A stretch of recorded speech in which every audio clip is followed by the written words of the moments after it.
partir de agora, você ouve Eleições 2022. Você em conexão com o voto.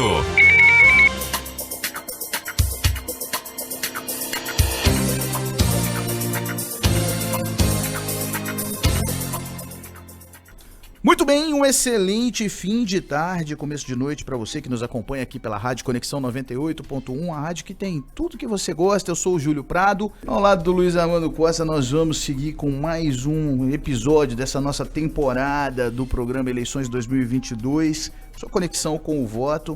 O programa de hoje é muito especial. O programa de hoje nós temos um convidado que é uma pessoa que ama o Tocantins, tocantinense aqui de coração e que faz um trabalho muito importante para esse estado, que nos honra muito tê-lo aqui conosco no nosso estúdio para poder falar de política, falar de tocantinidade, falar de...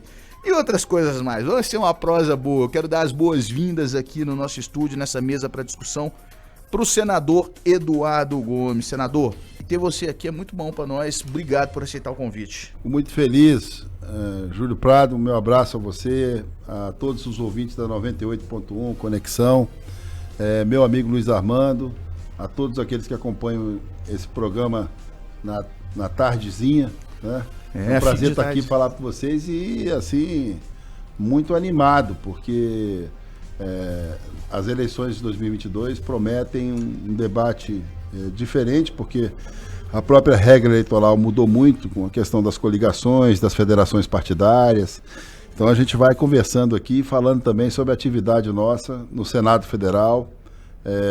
Também é a primeira oportunidade que a gente tem de falar aqui com a 98.1 sobre o mandato de senador da República, e aqui nesse ambiente que a gente gosta muito, porque me lembro aqui pedindo os primeiros votos na campanha de vereador de 1996, exatamente nesse mesmo espaço. Então, nesse espaço da cidade, que a gente fica feliz de estar aqui com vocês, desejando aí um bom programa, sabendo que a gente vai ser um pouco apertado aqui, mas a gente já veio preparado para conversar com todo mundo e muito feliz, porque toda vez que a gente tem um canal aberto como esse, é uma oportunidade que a gente tem de esclarecer as coisas, já que vivemos num momento, em dias de muita força da internet, das redes sociais, mas também muita dificuldade para identificar fonte, identificar a capacidade de diálogo diretamente com os atores. Então, assim, eu sempre prefiro assim, um bom papo direto, porque aí a gente pode deixar a impressão daquilo que a gente pensa e pode também receber algumas dicas e conversar com as pessoas, que afinal de contas é aquilo que a gente gosta de fazer. Então, muito obrigado mesmo por essa oportunidade. Muito bem. O senador, esse ano eleitoral inicia de modo muito interessante. O senhor teve essa semana a promulgação da PEC 17, que realmente é uma revolução, ou seja, ela inclui a proteção de dados do cidadão na Constituição. Então, assim, é uma coisa, além, para o Tocantins, por exemplo, é uma coisa muito relevante, porque é a segunda emenda que diz respeito ao Tocantins. Primeiro é a emenda que criou o Estado, e agora uma emenda de sua autoria, que inclui a proteção de dados do cidadão na Constituição, ou seja, é um avanço civilizatório, né, no país, que inclusive está sendo elogiado por a unanimidade nacional. Até os ministros supremos estão elogiando essa PEC, né, e a pergunta que a gente tem é por que ninguém teve essa iniciativa antes, né? E o senhor teve essa iniciativa e conseguiu a maioria parlamentar no Congresso para que essa PEC... Eu gostaria que o senhor falasse um pouco desse assunto para a gente. Bom, primeiro é a satisfação de ter recebido a votação unânime na Câmara e no Senado, né, em 2 votações em cada casa, e a promulgação dessa PEC, que recebeu um reconhecimento, e foi o assunto mais comentado essa semana na internet, no Brasil, com a participação de todos, até pela simplicidade. Toda lei muito impactante, ela tem uma característica, é a simplicidade. Em política, a gente sempre diz assim que o mais difícil é fazer o simples. E foi assim também que aconteceu nas disposições transitórias da Constituição de 88, quando ainda como deputado federal, o governador Siqueira Campos apresentou a emenda que criava o estado do Tocantins. Uma tarefa tão difícil que até hoje não criaram outro estado, tentaram várias vezes. Então, o que a gente disse quando chegou lá no Congresso Nacional, ainda como deputado federal? Todo tocantinense tem que se sentir no Congresso Nacional como se estivesse na sua casa, porque foi lá que nasceu o estado. Então a gente sempre teve curiosidade para apresentar boas propostas, e essa lei de proteção de dados, ela é uma coisa importante, porque ela está vinculada simplesmente a 100% da população. Eu não sei se todo mundo que está nos ouvindo agora, o Júlio Prado deve ter já sentido algumas pessoas falando sobre isso, você também, Luiz Armando. Hoje em dia você usa o seu telefone, telefona para uma pessoa e pergunta sobre uma cor de tênis ou de sapato, ou de uma roupa. Misteriosamente você começa a receber nas próximas horas e nos dias um monte de proposta de venda de roupa, de sapato, de tudo. O famoso algoritmo de relevância. Né? Exatamente. Então, assim, é assustador o quanto que a nossa vida hoje está devassada e o quanto que a gente precisa respeitar a tecnologia. Afinal de contas, a tecnologia vem revolucionando a medicina, as comunicações, como a gente está aqui hoje nas redes sociais e na rádio também. Mas é preciso ter uma curiosidade sobre o limite.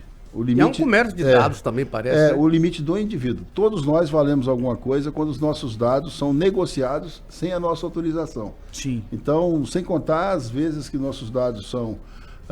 você chega de repente para fazer um seguro de vida ou para fazer um plano de saúde e misteriosamente o seu plano é negado ou o vendedor não te atende direito porque simplesmente eles fizeram um rastreamento de toda a questão genética da sua família e entendem que você pode ter algum problema e vão te negar um plano de saúde. Então é assustador a penetração do uso de dados e a consequência do uso de dados do indivíduo de maneira indevida. Então essa matéria, ela torna texto constitucional a proteção de dados desde quando a gente nasce, e é impressionante que a gente muitas vezes, em alguns casos no Brasil, vários casos, você vê, a pessoa deixou de existir fisicamente, ela morreu e os dados ainda existem. Então, é um direito amplo e restrito que precisava ter uma atenção e a gente teve a felicidade de acompanhar já esse assunto de proteção de dados na comissão especial, que eu fui presidente. Então, logo depois apresentei a PEC e a gente conseguiu a aprovação. Então, é importante saber que essa é uma matéria de proteção individual, universal, não tem partido, não tem nenhum tipo de discriminação, é um direito constitucional e a gente fica muito feliz de ter apoio dos nossos colegas tocantinenses do Congresso Nacional, mas principalmente de todo o Congresso, para conseguir esse destaque numa lei tão importante. E de certa forma mostra com clareza como a preocupação com a atualização do texto da Constituição, né, que é a nossa Carta Magna. Então, assim, mostra que acompanha os novos hábitos, né? Porque a gente vive momentos...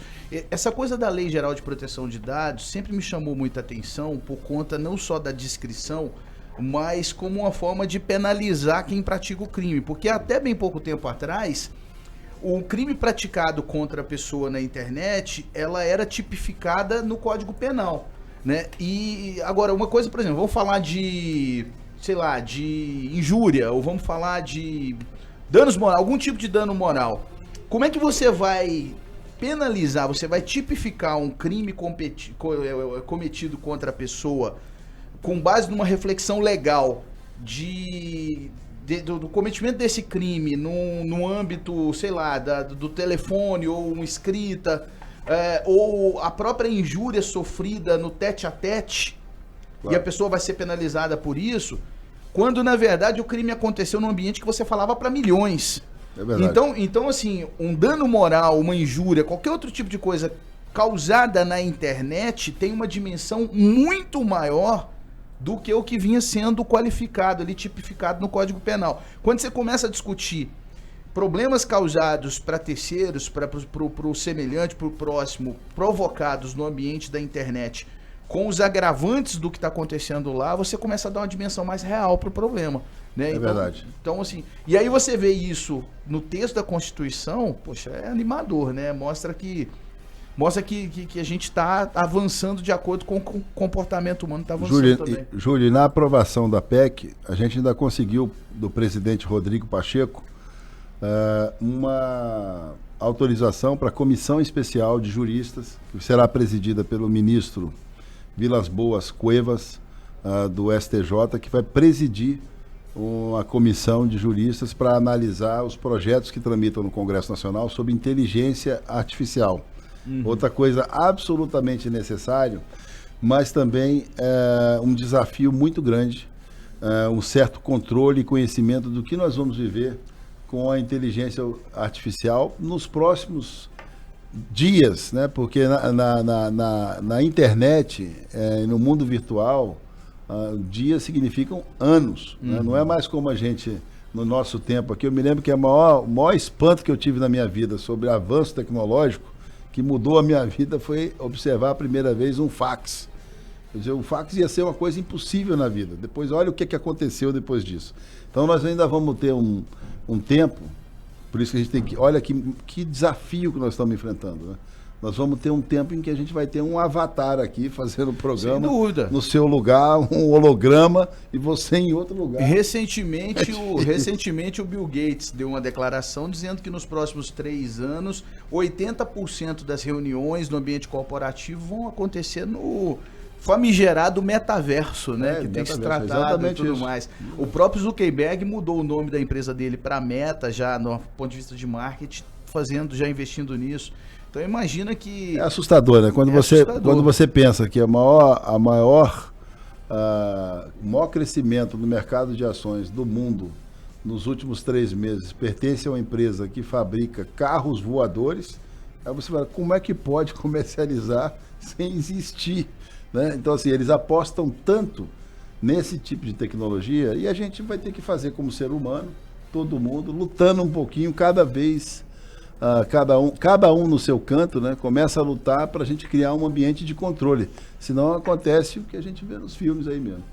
Senador, já que a gente está falando em voo, em viagem, tem muito político aí voando nesse negócio de federação, não é verdade? É verdade. Eu acho que, partindo para a questão política agora de 2022, a gente tem uma função, um instrumento de efeito que deve ser esclarecido nos próximos dias, a partir da decisão do Supremo Tribunal Federal da validade das federações, que pode mudar toda a realidade política de um Estado na formação das chapas, por exemplo, para o mês de julho agora.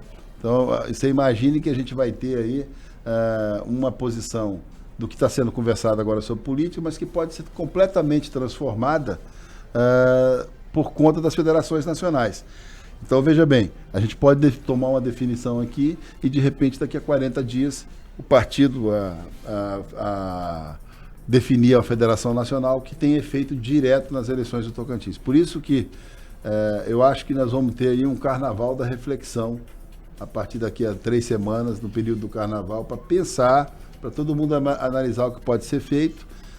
E aí, sim, eu acho que começam os desenhos das chapas e das coligações aqui no Estado, né? Agora, como a gente sempre fez, eu torço para que tudo corra bem, que se apresentem os melhores candidatos e que as pessoas se respeitem o suficiente para conviver, né? Eu acho que hoje, se eu te falar da maior vitória que eu tenho na minha vida política, é poder conversar com todo mundo o tempo todo. Senador, é impossível o senhor vir aqui, entrar no estúdio, conversar com a gente e eu não te perguntar se o senhor é candidato ao governo do Estado no ano que vem. Eu falei que o Júlio Prado ia me apertar, o Luiz Armando também, mas eu queria dizer assim, não é questão de escapista, eu tenho que responder essa pergunta como ela deve ser respondida. Essa pergunta ela tem um tempo para ser respondida, e o tempo é o último dia da convenção para a escolha de candidato a governador. Agora, é evidente que, como eu me dispus esse ano a organizar um grupo, organizar uma proposta de governo junto com grandes companheiros que estão discutindo esse assunto, o deputado Damásio, o prefeito Ronaldo Dimas, que já vem fazendo campanha há bastante tempo, com quem eu tenho uma grande ligação, todos sabem disso. Outros companheiros que foram sondados, mas que agora vão definindo o seu destino, como é o caso da professora Dorinha, que vem fazendo um trabalho espetacular e já é pré-candidata a senadora. Eu prefiro dizer que nesse momento a gente está montando um time e que eu tenho compromissos como senador da República que foram assumidos com a população tocantinense e que precisa levar a sério, que são compromissos muito sérios. Eu estava dizendo agora há pouco ao Luiz Armando que, para se ter uma ideia, o estado do Maranhão tem uma universidade federal. O Tocantins tem 2. A gente precisa cuidar de verdade da instalação da UFNT, que foi uma conquista do presidente Bolsonaro, ter sancionado essa universidade, e a gente precisa consolidar as 2 universidades federais. Todos sabem o efeito benéfico ao estado do Tocantins, que está causando a Codevasf, que já distribuiu mais de 800 milhões de reais de recursos por todos os parlamentares, senadora Cátia Abreu, senador Irajá, toda a bancada federal, colocou recursos na Codevasf, que está transformando a área de infraestrutura e os municípios tocantinenses. Recentemente, nós conseguimos também com o presidente Jair Bolsonaro a instalação do projeto Calha Norte, que vai ter recursos para 139 municípios. E por que eu estou falando assim, Júlio? Eu não estou enrolando, o que eu estou dizendo é o seguinte, existe a responsabilidade do mandato de senador, que foi conferido a mim, ao governador Siqueira Campos e ao Gari Pacheco, que são os nossos suplentes, e que também fazem com que eu leve em conta o cargo de líder do governo do Congresso Nacional. Um cargo que é a primeira vez que um parlamentar tocantinense assume, um cargo de repercussão muito importante para a estrutura do Estado. Então, o que eu posso dizer é que, por decisão pessoal, eu não estaria num projeto desse sozinho e quero ajudar a construir a melhor alternativa para o Estado. Eu até brinquei com vocês aqui para dizer assim que quem for candidato a governador do Tocantins, eu acho que a primeira coisa do programa de governo que vai ter que colocar como meta é concluir o mandato. Então a gente está no momento... Por incrível que pareça, né? A gente está no momento do Estado hoje, um momento de atenção, onde algumas promessas começam a ficar velhas demais. Nós temos aí o processo político, onde a gente sempre ouve dizer assim, vamos fazer o asfalto de Tocantinópolis a Maurilândia, de Buriti a Araguatins, de Taipas a Conceição, o tal do Trevo da Praia em Gurupi. Então, assim, as pessoas precisam ficar atentas, porque já existem no universo político do estado do Tocantins, o estado com 33 anos, promessas absolutamente velhas. E a gente precisa de alguém de um perfil que resolva, que venha para resolver. Eu sempre digo que essa eleição de governador não vai ser um concurso de simpatia. A gente está precisando de um governo que funcione. Todo mundo teve oportunidade de mostrar o seu trabalho, mas agora a população está atenta porque ela precisa de um governo normal, um governo que cumpra suas metas. E eu vou estar à disposição desse projeto. Por isso que anúncio de candidatura, anúncio de coligação, anúncio partidário, ele depende de uma conversa pessoal com os líderes políticos. Eu sempre tive muito cuidado nas relações políticas que tive com os companheiros todos de luta e também com os meus adversários eventuais da política. Então, o que a gente começa agora? A gente começa uma grande caminhada com esse grupo de pessoas. Vamos escolher o melhor candidato, pode ter certeza, e eu estarei junto com esse grupo. Por isso que vou respondendo essa pergunta aos poucos, com as atitudes que a gente vai tomar nos próximos meses, a partir da questão das federações que a gente falou aqui. E uma curiosidade, sabe, Júlio? Eu queria agradecer a você, ao Luiz Armando, porque a gente teve a oportunidade aqui nesse programa de falar uma coisa interessante. É preciso que retorne o jornalismo de diálogo. Então, uma coisa, todo mundo sabe aqui como é que o Luiz Armando é respeitado pela formulação sua nos artigos de opinião, aí a gente respeita.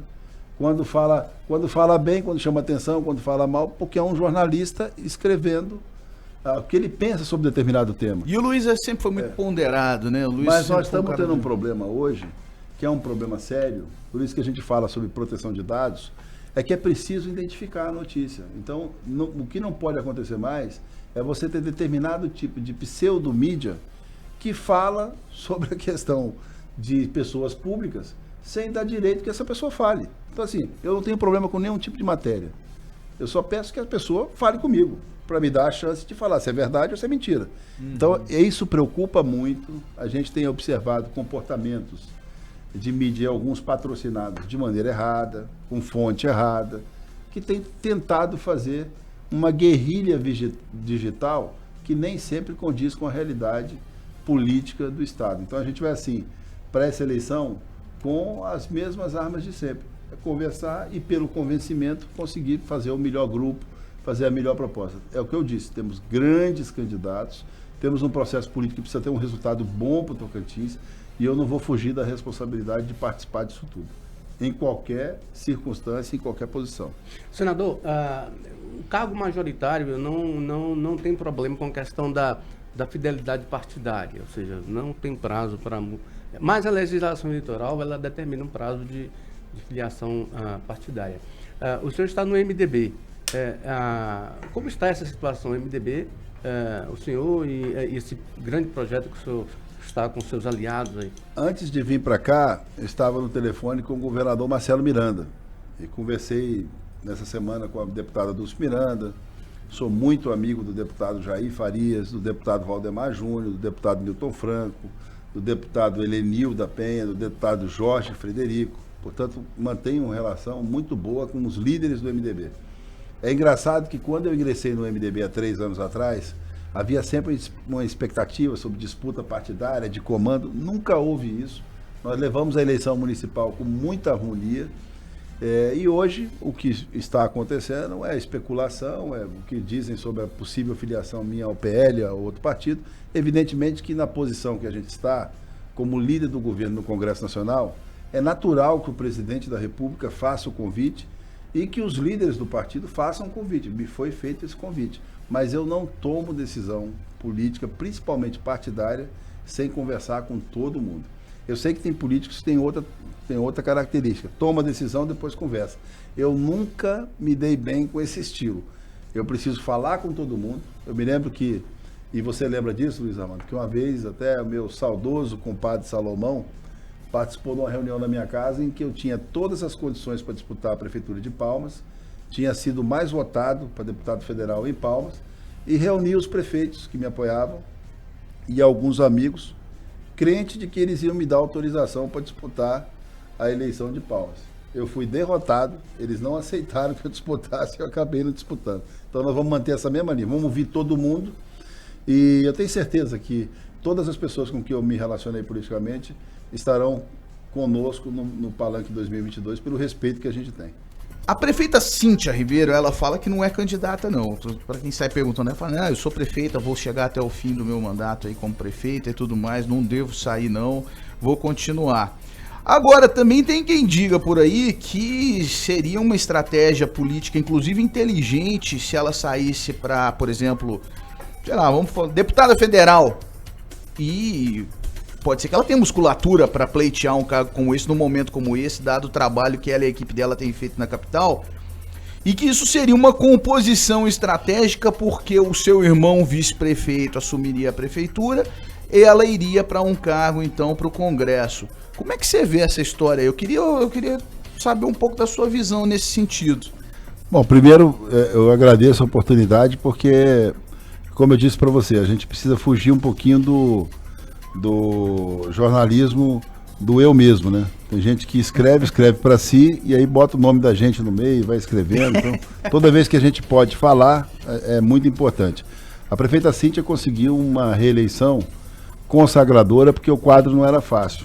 Eram muitos candidatos, uma eleição super disputada e sempre havia ali a questão da afirmação política eleitoral da prefeita que assumiu, que transformou a cidade, que assumiu os compromissos com a sociedade de Palmas e que só a eleição podia batizar de vez a grande liderança que ela exerce na política. Eu tive a oportunidade de ser seu companheiro, ajudando na eleição, com que eu pude. Houve a composição na substituição da vice-prefeitura, que o André Gomes se elegeu vice-prefeito, e os vereadores, que são muito importantes, um grupo que eu conheço há bastante tempo, afinal de contas fui vereador 2 vezes em Palmas e presidente da Câmara. O que eu posso dizer sobre isso é o seguinte, a responsabilidade de Palmas, e principalmente da prefeita Cíntia nesse momento, é fundamental. Para você ter uma ideia, a dimensão, Luiz, coisa que a gente não fala muito, mas que é muito importante, essa nossa capital aqui, criada pelo Siqueira Campos, que agora tem mais de 200 mil eleitores, Palmas hoje tem sozinha mais eleitores do que Araguaína, Gurupi e Porto Nacional junto. Então imagina a força eleitoral de Palmas. Essa força, evidentemente, vai ser conduzida na sua principal liderança pela prefeita da capital, que estará no jogo não só para o mandato federal, mas de outros mandatos, de estadual, de governador, de senador. Então a força da prefeita Cíntia hoje vai ser muito interessante. Eu acredito que ela fica na prefeitura, que vai trabalhar para concluir o seu projeto, mas acredito também que a Cíntia vai fazer deputado federal, deputado estadual, senador e governador. A gente pretende estar junto como um grupo, defendendo tudo isso, cada um na sua função. Então não há uma expectativa diferente dessa. A gente sempre conversou de maneira muito franca sobre política e hoje o papel da Cíntia, batizada pelas urnas, é um papel de liderança fundamental no processo eleitoral. Afinal de contas, hoje ela é do mandato natural, já que temos aí uma situação provisória no governo do Estado, ela é a líder hoje que, pelo voto, está no cargo de poder, né, dado pelo povo, de maior importância, afinal de contas é a maior prefeitura do Estado do Tocantins e a capital. Então a gente pretende conversar muito, dialogar muito, ver a melhor medida, todo mundo junto, e fico muito feliz pela coincidência de saber que há uma pré-candidatura ao Senado hoje que está indo muito bem, da professora Dorinha, que é do grupo que apoiou a Cíntia para prefeito também. Então a gente, com muita tranquilidade, porque gosta de dialogar, acredita muito no poder da união das pessoas que pensam de maneira positiva. Eu sei que a posição da prefeita Cíntia, nesse momento, na eleição, vai ser fundamental para o resultado das eleições em dia 2 de outubro. Senador, saindo um pouco da nossa aldeia, a gente vê a federação está criando algumas alterações na política nacional. Por exemplo, o PT de Lula defendeu a federação com unhas e dentes. Até dias atrás estava querendo fazer federação com o PSB, depois com o PSD. E de ontem para hoje já há informação que o PT de Lula não desejaria mais fazer federação porque descobriu que lá nos estados a situação seria diferente nessa questão, né? Eu queria que o senhor analisasse, o senhor é líder do governo federal no Congresso Nacional, ou seja, uma liderança máxima do governo federal que tem um candidato à reeleição. Como é que o senhor vê essa influência da federação nesse espectro circunstancial momentâneo das eleições? A pergunta é muito interessante, porque é o que eu disse, Luiz. Eu como líder do governo do Congresso Nacional, tive a oportunidade de negociar a aprovação da federação num acordo que nós fizemos com o PCdoB, com os partidos PSOL, com os partidos pequenos, na sessão do Congresso Nacional. A princípio é um instrumento interessante de sobrevivência e de participação do pensamento divergente dos partidos no Congresso, em especial para os partidos com menor representação numérica no Congresso. Só que isso ganhou uma dimensão em que foi fomentando também federações em partidos maiores. Quando a gente faz tudo isso, no resultado final, o resultado fica quase o mesmo. Então, como nós vamos ter, pela minha previsão, evidentemente que as pesquisas estão aí, mas eu brinco muito que uma grande vantagem dos institutos de pesquisa no Brasil é que eles não fazem remédios, senão morria muita gente. Eu mesmo não estaria aqui falando com vocês como senador da República mais votado se dependesse de pesquisa. Todo mundo sabe o que aconteceu em 2014 e agora em 2018, quando a gente conseguiu ser o mais votado. Então as pesquisas erram muito. Como a previsão de quem já faz política há mais tempo diz, né, nós teremos uma eleição absolutamente polarizada entre o candidato do PT e o presidente Jair Bolsonaro. Eu acredito que com o espaço do horário eleitoral e com a utilização das redes sociais, vai ser possível que o governo consiga, já que nós tivemos muita briga por conta da pandemia, por conta do novo jeito de viver que a gente teve que fazer, e o próprio ataque setorial da imprensa, na minha opinião, demasiado sobre o presidente Bolsonaro, que a gente vai conseguir mostrar muita coisa que a população ainda não sabe sobre o governo, né? Principalmente sobre a questão de regularização de terra aqui no Tocantins. São mais de 400 assentamentos e nunca se deu tanto direito de terra e escritura definitiva para os produtores. É por isso que você não vê muitas reuniões políticas mais em assentamento, porque as pessoas estão cuidando da sua sobrevivência já com um documento em mãos. Então, geralmente estão buscando recursos para investir, para produzir. Só amanhã, na cidade de Piúna, nós temos uma entrega grande de títulos de terra. A ex-superintendente Eleusa, que agora está na área nacional do INCRA, vai fazer a entrega. No Tocantins são mais de 3.000 propriedades em que as pessoas têm o seu título definitivo de terra pelo governo federal. Essas e outras ações, na minha opinião, vão fazer da eleição uma eleição acirrada entre PT e o PL do presidente Bolsonaro. Acredito muito numa vitória do presidente Bolsonaro, porque entendo que no Brasil há uma tradição, afinal de contas, todos os ex-presidentes foram reeleitos. Então desde que o governo consiga se explicar, há uma tendência à reeleição, sempre foi desse jeito. Então o presidente, todo mundo sabe o jeito dele, a forma dele, mas também acredita em muitas coisas que ele fez pelo país e que deixou acontecer. Só na Petrobras foram 900 bilhões de recursos tidos como recursos desviados e que agora, já nesses tempos todos aí, foram evitados, não só lá, mas em outras estatais. Então esse é um debate que a gente vai ter.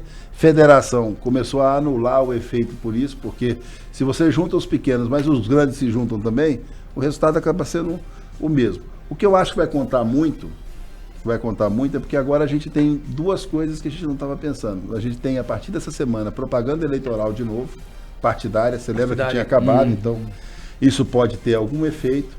E uma curiosidade também, para vocês usarem nos próximos programas, que a gente também não se apercebe disso, pela primeira vez na história, nós vamos ter uma eleição e Copa do Mundo junto praticamente. É verdade. E a Copa do Mundo vai ser em novembro, Sim. A eleição é dia 2 de outubro, então assim, vai ter muito efeito de como é que vai estar a cabeça do eleitor para pensar na eleição, porque é interessante isso. Muitas pessoas falam assim, por que erram tantas pesquisas? É porque o cidadão tem o direito de tocar a sua vida e pensar em política na hora que ele acha que tem que pensar. Então muitas vezes você pergunta uma coisa para a pessoa, ela não está ligada na política, ela não sabe nem quem são os candidatos.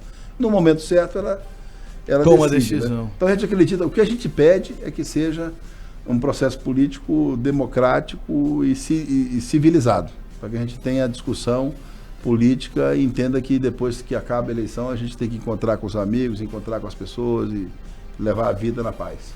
Muito bem. Bom, infelizmente o nosso horário está chegando ao fim, o programa de hoje chegando ao fim. Quero agradecer muito, Luiz, mais uma vez aí, obrigado pela participação.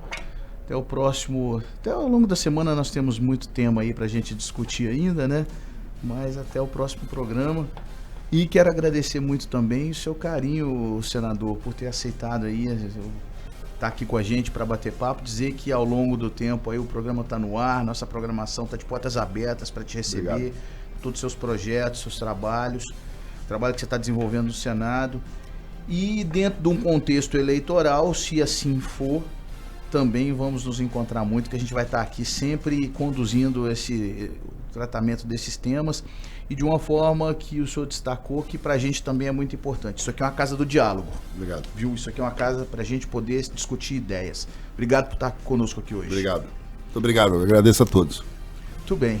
Quero agradecer também o carinho da sua audiência, você que nos acompanhou até aqui, seja pela internet, pelo YouTube, pelo Instagram, nossos canais sociais, seja pelo rádio tradicional. Deixar um convite para o nosso próximo encontro no especial de eleições, Conexão com o Voto, e também na Live 98, de segunda a sexta, e às 6 da tarde, com o Luiz também, enfim, com a Cleidiane, Brasil, com todo mundo. Grande abraço e até lá!